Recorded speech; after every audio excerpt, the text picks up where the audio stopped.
Now, I know what you might be thinking right now. Denver has been named one of the top places to live here in America, but this city might not be everything that it's cracked up to be. In this video, I'm gonna tell you all why you should stop and think before moving to Denver, Colorado.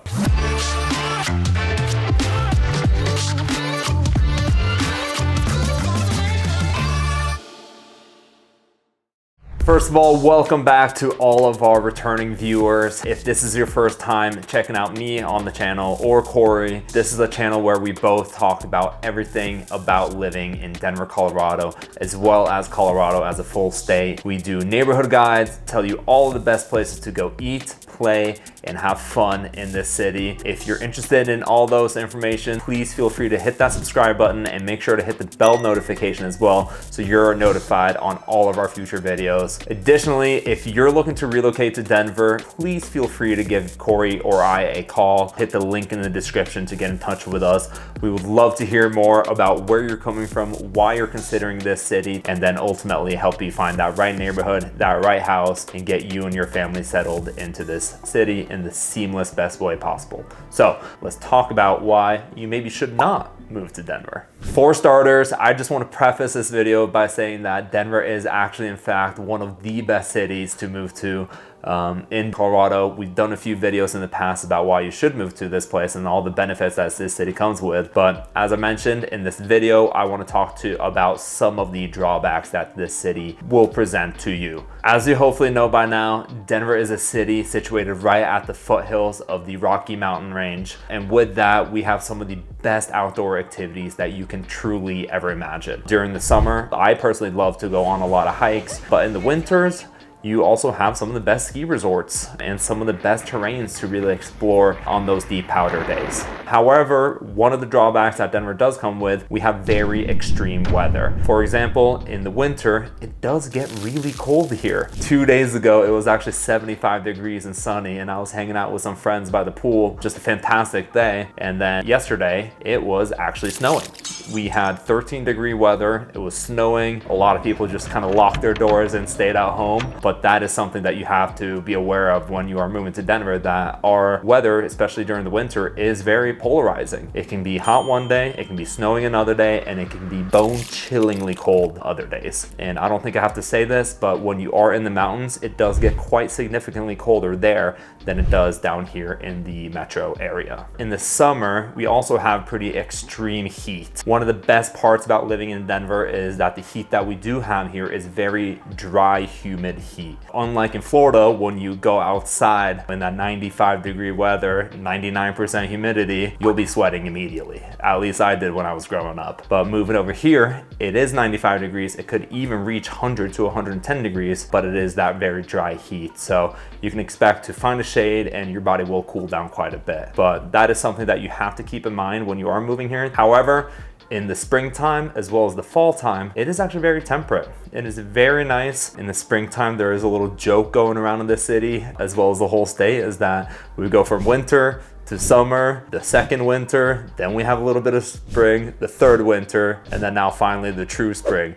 So it really does go up and down, and you might feel like you might miss out on that true spring season as well as in the fall, just because of the change of the temperature and kind of the weather here. So let's talk a little bit about some of the drawbacks of Denver city itself. I just want to hedge the expectations. If you're moving from larger cities like Chicago, like New York, like LA, where you truly do have many museums and the large museums and so many large attractions, we do have that here in Denver, as well as a pretty diverse cultural scene. When compared to those cities, it's not as expansive as those cities where you can find something going on every single weekend. Here, we are very focused on outdoor living. There are a lot of communities, a lot of museums, a lot of parks that you can go hang out with, but just kind of hedge your expectations that that might not be something in that community of an event going on every single weekend, for example. Also, when we're comparing to larger cities, again, like LA, Chicago, New York, and maybe even Seattle on this one with this amazing seafood, I want to touch on the restaurant culture as well as the bar culture here. We do have some fantastic restaurants, even seafood restaurants like Uchi, which is actually down in Rhino, one of my favorite sushi restaurants. But when we're looking at the food and kind of the higher end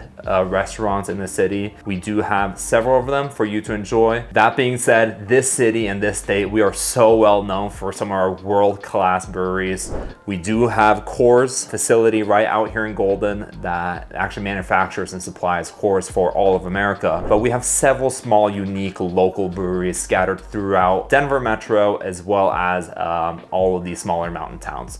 So come on over, you're gonna love this place. As we mentioned in several of our previous videos, is that Denver has been growing so much over the past few decades. We've seen a huge influx of people moving to the city, and unfortunately that comes with a drawback. Even though a lot of benefits comes with that, a lot of new job opportunities, a lot of new industries popping up, a lot of companies being started here in the city. With that influx of population, there has been a pretty significant increase in traffic throughout the city, as well as traffic when you're getting to I-20. So rush hour here in the city definitely is a thing. So spanning anywhere from, I would say it starts almost at 7:30, but typically from 8 to 10 a.m. The highways will be pretty packed. People are trying to rush in from Golden, from Westminster, Centennial, Aurora even, many of these neighboring cities to get downtown to get to work. So keep that in mind, as well as there is a pretty significant rush hour starting right around 3 p.m. I would say 3:30 going all the way till 6 p.m. The streets are pretty packed at that time here in the city.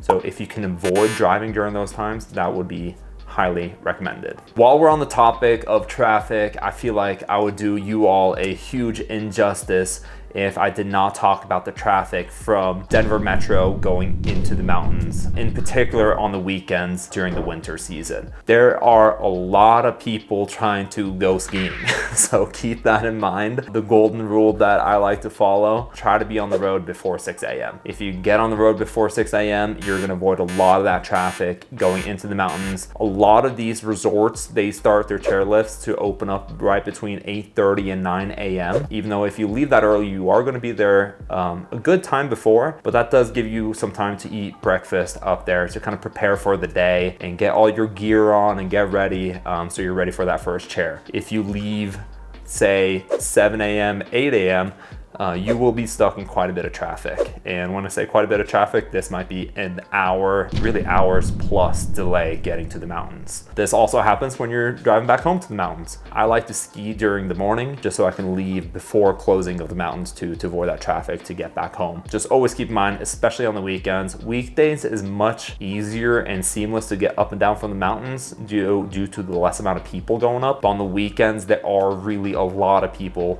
trying to get out there. So just keep that in mind so you're not stuck for the whole time when you could be out there enjoying some amazing powder. The last thing I want to mention in this video is kind of a drawback here in the city, Denver city itself, is potentially the lack of public transportation. Even though the city and the state has invested quite a bit of money into the light rail as well as opening up additional bus routes, the infrastructure just isn't here when we're comparing to cities like Chicago and New York. In New York, you can, select anywhere in Manhattan on the map and you'll be sure that either a subway or a bus will take you there. Here, you need to be a little bit more selective, kind of where you live, and depending on where you're working, just knowing that there might be a public transportation route there for you. In addition to just looking at those routes, I would be sure to always check online if that route is running and if it's on time. Due to, during COVID, there was quite a few shortages of workers on the light rail, for example. So they had to shut down specific routes, specific times, maybe reduce the amount of frequency going on. So just keep that in mind if public transportation is really important to you and you will be relying on that,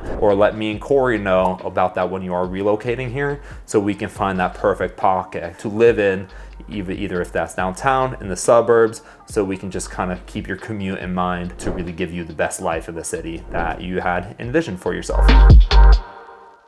So there you have it, guys. I hope you all found this very informative, and that's kind of my personal drawbacks of this city that I did notice living here for quite a while now. But keep in mind, it's not like this city isn't growing, good job opportunities, diverse job opportunities, some of the best outdoor activity. So to me, all of those benefits really offset just a few of those negatives. Please give us a like on this video. Feel free to share it with all of your friends. And if you want to learn more about this city, click the link below, give us a call, and be sure to subscribe and hit that bell notification so you don't miss any of our videos, really showcasing you how amazing this city is. I'll see you guys in the next one. Peace.